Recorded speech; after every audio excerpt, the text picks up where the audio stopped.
You wake up with a strange feeling, a restlessness that at first seems like just another passing annoyance. Perhaps a remnant of accumulated stress, perhaps just the weight of routine. You ignore it, trying to get on with your day as usual. But something is wrong. You feel an invisible presence inside you, an anguish that doesn't dissolve as the hours pass. The strong coffee doesn't help. The music doesn't distract. The conversations seem distant. Something is different. For the first few days, you try to justify this feeling. Maybe it's the work, the tiredness, the lack of adequate rest. But then the nights start to get too long. You lie down to sleep, but sleep doesn't come. And when you finally do fall asleep, it's a shallow, interrupted rest without the slightest sense of relief. You wake up more exhausted than before, as if each night drains a little more of your energy, and the next day just brings a repeat of this suffocating cycle. Little by little, things that were once natural begin to require an absurd effort. Getting out of bed seems like a monumental task. Simple activities, such as preparing a coffee or replying to a message, become unnecessary challenges. You find yourself avoiding interactions, ignoring calls, postponing appointments. Life takes its course around you, but you no longer feel connected to it, as if you were watching everything through an opaque glass, present but unable to really participate. Your hobbies, the things that used to bring you pleasure, now seem empty. Music no longer touches her soul. Movies don't engage her. Books seem lifeless. The little joys that once balanced your days are now just shadows of something that no longer awakens anything in you. The whole world seems to have lost its colors. People around you notice subtle changes. Your gaze becomes more distant, your voice weaker, your way of walking away without explanation. But unlike a visible illness, such as a fracture or a fever, deep sadness has no obvious signs. You don't walk with a limp, you don't need bandages, you're just there, looking normal on the outside, while on the inside, something is falling apart. And then comes the question, how do you explain what even you don't understand? How can you put into words this invisible pain, this feeling that something inside you is slowly falling apart? You feel that if you tried to explain it, the words would seem too much, so you just don't say anything. But silence also hurts. You want people to notice, you want someone to notice that something is wrong, but at the same time, you're afraid of what that would mean. Afraid of being a burden, afraid of worrying those you love, afraid of becoming yet another problem in someone's life. So you smile when necessary, answer "it's okay" when asked. You convince yourself that hiding your pain is the best choice, but hiding doesn't mean healing. And then from time to time, something unexpected comes along, a sudden feeling of euphoria. Out of nowhere, you feel incredibly good, an intense energy, a happiness that seems exaggerated but real. For a moment you think you're getting better, but this joy is short-lived, and when it disappears, it takes any hope of improvement with it. You fall back into the void, and this time the fall seems even deeper. These oscillations confuse those around you. People try to understand but don't know how to react. Sometimes they try to cheer you up with phrases like, "It will pass," "It's just a phase," or "You have everything you need to be happy." But these words ring hollow, because what you're feeling isn't just sadness, it's not just a bad phase, it's something bigger. Something that has settled inside you and seems to have erased everything that once made sense. In the loneliest moments, you start to see the world in a different way. But what you see isn't pretty. Everything seems fragile, temporary, and purposeless. The illusion of permanence crumbles before your eyes. Life seems like a meaningless cycle, an effort without reward. And that's when hopelessness sets in. David Foster Wallace described depression as being trapped inside a burning building. Those outside can't understand why anyone would jump. After all, falling from a great height is terrifying. But for those inside the fire, falling is not a happy choice. It just seems the less terrible of the two horrors. You don't want to fall, but you can no longer bear the all-consuming fire inside you. Depression is no ordinary sadness. It's not something that can be solved with optimism or willpower. It is a state that alters your perception of reality, distorting your thoughts, erasing your emotions, making existence a crushing weight. Many believe that depression is just a psychological issue, but science shows that it is something much deeper. Research indicates that depressed people often have changes in the way their brain works. The hippocampus, a region associated with memory and learning, shrinks over time. Neurotransmitter activity is altered, which has a direct impact on mood, energy, and the ability to experience pleasure. In addition, depression has been associated with inflammatory processes in the body, suggesting that its impact goes beyond the emotional, even affecting physical health. But in the midst of all this, there is one question that never goes away. Will it ever go away? You try to hold on to something, anything, so that you don't sink completely. But when nothing seems to have any meaning, how do you find a reason to go on? The answer, although it seems distant, still exists. What human history shows us is that depression is not the end of the road. It is a battle, yes, but a battle that can be won. Before any change, before any improvement, there is a first step, recognizing that this pain is real and that no one should carry it alone. Depression doesn't present itself in the same way for everyone. For some, it appears after a traumatic event such as the loss of a loved one, the end of a relationship, or irreparable professional frustration. For others, it appears without warning, without a clear reason, without a trigger that can be identified. This is one of the cruelest aspects of this disorder. It can take hold in the mind even when life, in the eyes of others, seems to be in perfect order. This lack of a concrete reason makes depression even more difficult to deal with.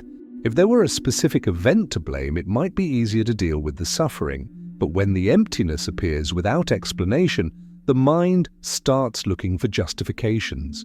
You revisit the past, analyze your choices, try to find a mistake, a moment that might have triggered this suffocating apathy. But there is no answer, just a constant weight, a fatigue that won't go away. Research shows that depression is not only an emotional issue, but also a biological one. Studies show that certain people carry genetic predispositions that make them more vulnerable to psychological distress after stressful events. While some manage to overcome difficulties without major emotional impact, others are deeply affected. This suggests that biological factors play a significant role, making depression more than just a mental state. It is also a physiological phenomenon. There is also a curious aspect to this relationship between genetics and depression. Why have these genes persisted throughout human evolution? If depression offers no obvious benefits, why hasn't it been eliminated over time? Some experts in evolutionary psychology hypothesize that this mental state may have served as a self-preservation mechanism. In ancient times, a depressed individual might have been more cautious, more introspective, less likely to expose themselves to unnecessary risks. In addition, recent studies indicate that many of the genes associated with depression are also linked to inflammatory processes in the body. This suggests that at some point, depression may have been a biological response to the illness, helping the body to conserve energy and recover. This connection between depression and inflammation may also explain why certain lifestyle habits have a direct impact on mental well-being. Regular physical activity, adequate sleep, and a balanced diet are not just generic recommendations for a healthy life. They are measures that directly affect the functioning of the brain. Physical exercise, for example, stimulates the production of endorphins and serotonin, neurotransmitters that improve mood. But there's a problem. Depression drains motivation to do the very things that can help. When the simple act of getting out of bed seems unbearable, how can you find the strength to exercise? When your mind is stuck in a cycle of exhaustion and negativity, how can you muster the energy to change your habits? This is one of the cruelest traps of depression. It robs you of the ability to find your own solutions. This is where the big difference between sadness and depression lies. Sadness is a fleeting state, usually linked to a specific event. Over time, it dissolves, giving way to new emotions and experiences. Depression, on the other hand, doesn't need a reason and doesn't follow a predictable cycle. It can last for months or years. It can disappear for a while and then return without explanation. It can be silent or overwhelming, and when there are no explanations, the mind tries to find some. Some project their suffering onto existential questions, delving into the meaninglessness of life, the inevitability of death, the fragility of the human condition. Others channel their despair into external problems, such as social inequality, political crises, or climate change. The mind needs a focus, something concrete to justify what it feels. But depression doesn't need external reasons. It simply exists. Schopenhauer described this feeling brilliantly. For him, life is an endless sequence of desires and frustrations. Every time we achieve something, we soon realize that it doesn't complete us. Time marches on, new needs arise, and dissatisfaction never goes away. Human beings are condemned to endlessly seek something that will never be enough. This vision resonates deeply with those facing depression. When nothing seems to bring pleasure, when everything seems temporary and unimportant, life becomes a burden. Depression teaches us an uncomfortable truth. Reality doesn't care about our desires. There is no guarantee that things will get better, and this realization can be overwhelming. If depression can be explained by biological factors and treated with therapy and medication, why look to philosophy for answers? After all, nobody needs existential reflections to deal with physical illnesses. There is no philosophy for hypertension or diabetes. So why does depression seem to require such a deep level of questioning? The answer may lie in the way this disorder alters our perception of reality. Depression is not just a set of physical and emotional symptoms. It changes the way we see the world, how we interpret time, how we see ourselves within existence. It transforms the very fabric of human experience. That's why treating it isn't just a matter of correcting chemical imbalances. Although antidepressants and therapy can help, they don't answer the essential question that depression poses: why go on? And this is where philosophy becomes essential, not as a cure, but as a tool for understanding the depth of the depressive experience. Nietzsche, Kierkegaard, Camus, all these thinkers dealt with their own existential crises, their own struggles against emptiness. Their reflections are not just academic abstractions, they are real attempts to find meaning where apparently there is none. Perhaps depression doesn't have a definitive answer, but that doesn't mean it can't be understood.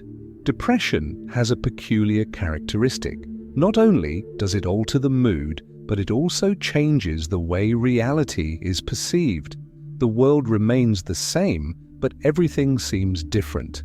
Small pleasures lose their luster, conversations become exhausting, and the idea of a better future seems distant, almost unattainable. It's as if the mind filters everything through a grey lens, making every experience opaque and meaningless. This change in perception raises an intriguing question. What if depression wasn't just a distortion, but a more realistic way of looking at life? This idea gave rise to a theory known as depressive realism, which suggests that depressed individuals see reality more accurately than those who are not depressed. Studies indicate that depressed people tend to make more accurate judgments about their own abilities, assessing risks and challenges with less distortion, while healthy people generally overestimate their influence on the world and cultivate an illusory optimism. Depressed people see things with a certain detachment, without the positive bias that normally protects us from despair. This raises an uncomfortable question. Does happiness, to a certain degree, depend on illusion? Studies suggest that most people maintain an optimistic bias, believing that the future will be better, that they have more control over their lives than they actually do, and that they are more special than average. These illusions, although unrealistic, help maintain a sense of purpose and motivation. Without them, reality can seem too stark, unbearable. Nietzsche had already pointed out something similar when he said that we have the art not to die of the truth. Life, in its essence, can be harsh and indifferent, but human beings create stories, meanings and illusions that make existence bearable. Perhaps happiness lies not in seeing reality as it is, but in finding ways to make it more palatable. Camus, on the other hand, took a different path. In his philosophy of the absurd, he argued that the great question of life was not to find meaning, but to decide whether it was still worth living. He believed that the universe offers no answers, that there is no inherent purpose to existence, and that therefore our only option is to create our own meaning. But for Camus, the real danger lay not in suffering itself, but in hope. He saw hope as a deception, an empty promise that something better will come along. In the myth of Pandora, all the evils of the world are released, but hope remains trapped inside the box. Traditionally, this is interpreted as a gift from the gods to comfort humanity. But Camus and Nietzsche had another view. What if hope is, in fact, the greatest of evils? Hope, according to this view, doesn't allow us to accept reality as it is. It keeps us waiting, always postponing life, projecting happiness into an uncertain future. I'll be happy when I get that job, when I find someone who loves me, when I finally have peace. But that future never arrives because there is always something more to be achieved.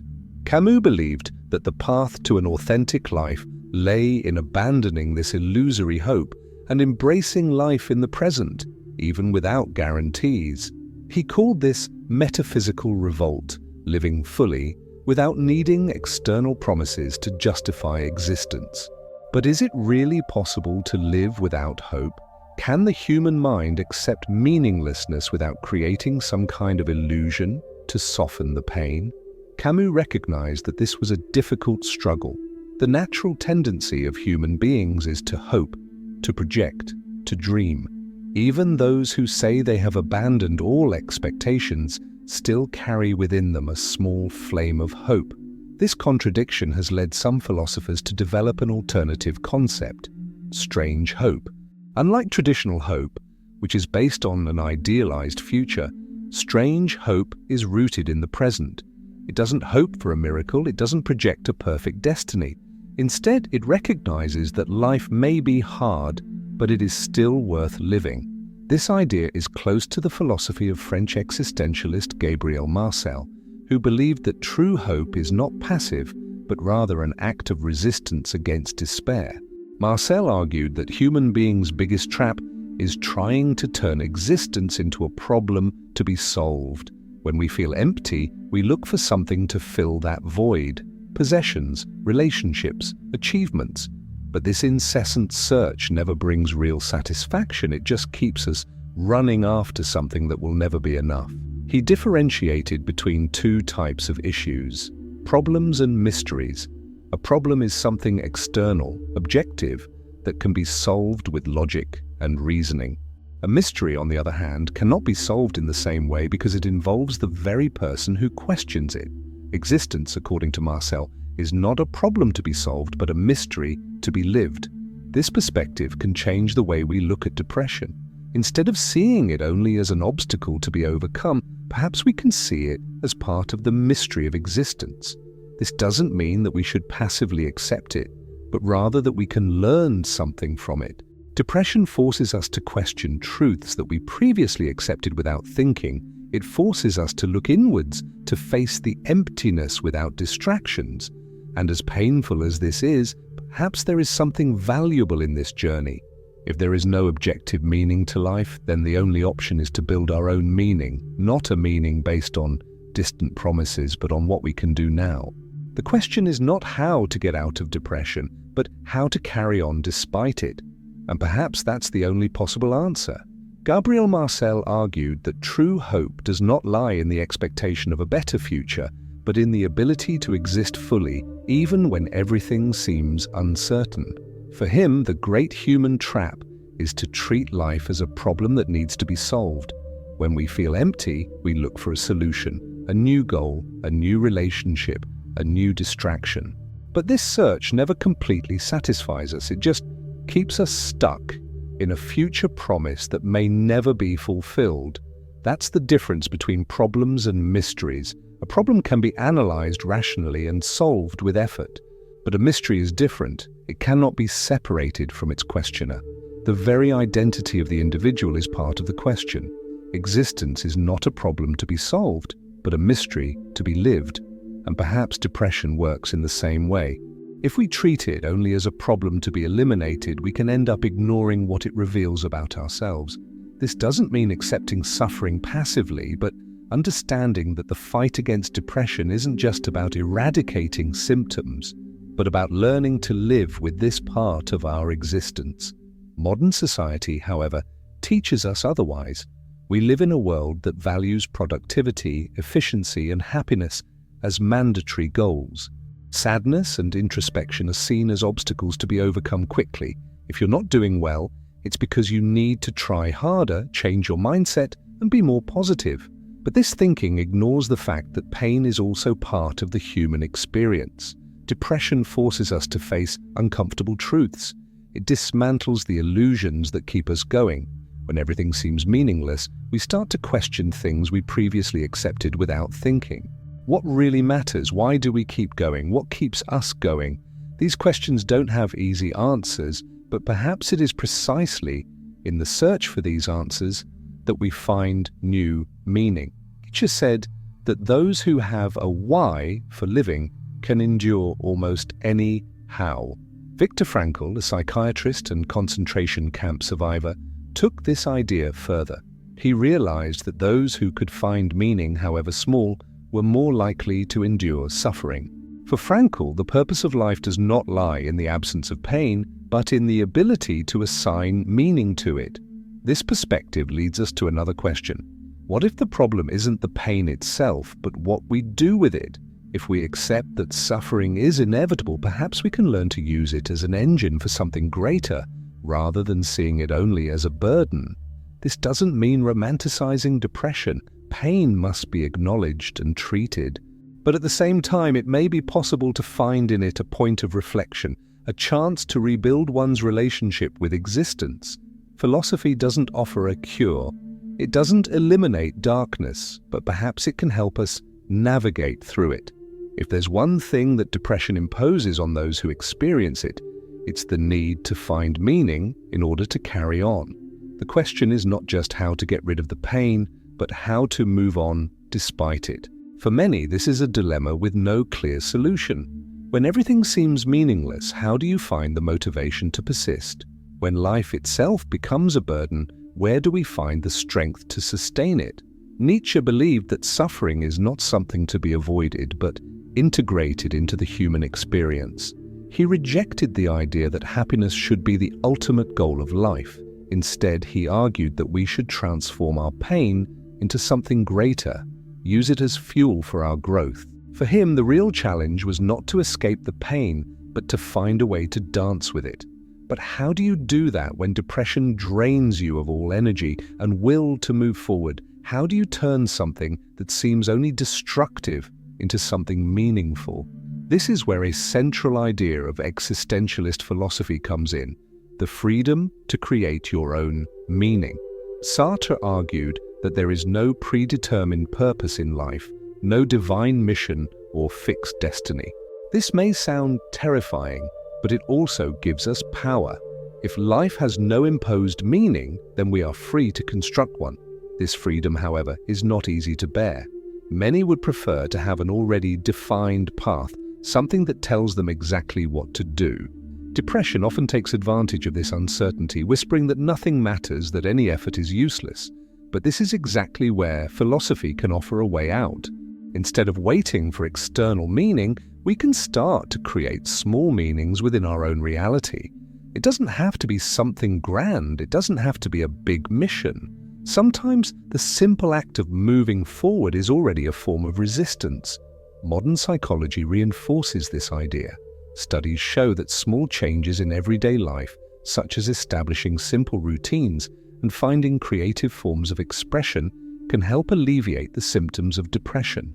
Not because these actions eliminate pain, but because they create small points of light in the midst of darkness. Albert Camus wrote that the only really serious philosophical problem is suicide.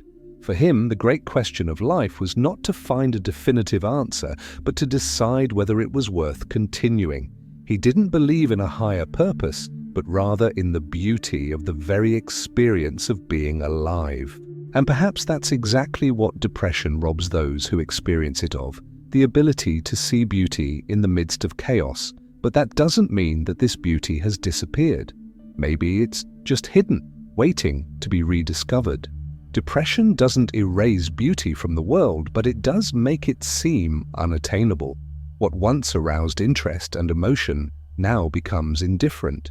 What once brought pleasure becomes just another distant memory. And perhaps this is one of the cruelest aspects of this state, the disconnection from everything that once seemed worthwhile. Camus wrote that life doesn't need external justifications to be lived. He was talking about accepting the absurdity of existence and finding pleasure precisely in the act of continuing despite the inherent meaninglessness of the world. For him, the problem was not the absence of a universal purpose, but rather the human insistence on looking for it where it has never been. If there is no great answer to life, perhaps the way out is to look for meaning in the little things. Don't wait for an epiphany, don't wait for a great purpose to appear out of nowhere, but rather cultivate moments that, however small, still carry a little light. Existentialist philosophy reinforces this idea. Sartre argued that we are condemned to be free, in other words, that there is no fixed destination to guide us, no external force telling us what to do. This means that the responsibility for giving meaning to life falls entirely on us. And while this may seem like a burden, it is also a power. Depression tries to convince you that nothing matters. But what if that's not the absolute truth? What if, instead of waiting for some grand meaning, we could find small reasons to keep going? A hot coffee on a cold morning, the sound of rain on the window, a book that brings comfort, music that, for a moment, awakens something inside you. None of these things alone will cure depression, but perhaps they can serve as anchors, little fragments of beauty that remind you that there is still something worth staying for. Nietzsche said that he who has a why faces any how. But what if, at the moment, there is no why? Perhaps the answer doesn't lie in finding an immediate meaning, but in continuing, even if you don't have one. Because the truth is that life is always on the move. What seems unbearable today can, over time, give way to something new. Depression lies when it says that everything will always be like this. But change, however slow, always happens. And maybe that's what's worth betting on. When depression takes hold, the way back seems impossible. However, small, consistent actions can break through this darkness. The first step is often to seek help. Talking to a therapist or doctor is crucial to understanding what is going on and what resources are available. Treatments exist, and the combination of therapy, emotional support, and, in some cases, medication can begin to relieve the weight that seems unbearable. In addition, small changes in everyday life, made little by little, help to create a space of relief. This might mean adopting a routine of light walks, even if it seems almost impossible at first. Regular exercise, even moderate exercise, has proven effects on the release of endorphins, which can improve mood.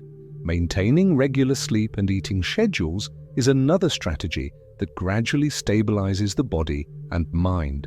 Another powerful tool is connecting with other people. Depression often isolates us, but even simple interactions can make a difference. A trusted friend, family member, or support group can provide that safe space to share how you feel without fear of judgment. And beyond treatment and practical changes, remember that depression is a human experience. It doesn't define who you are, and with support, time, and care, it is possible to find new paths. There is no single or immediate solution, but every step, however small it may seem, leads in the direction of a lighter life. If this video was useful to you, please leave a like. This helps the channel reach more people. And if you want to express your gratitude in another way, YouTube offers the option of sending gifts, which also helps to keep the channel active and providing content that really makes a difference.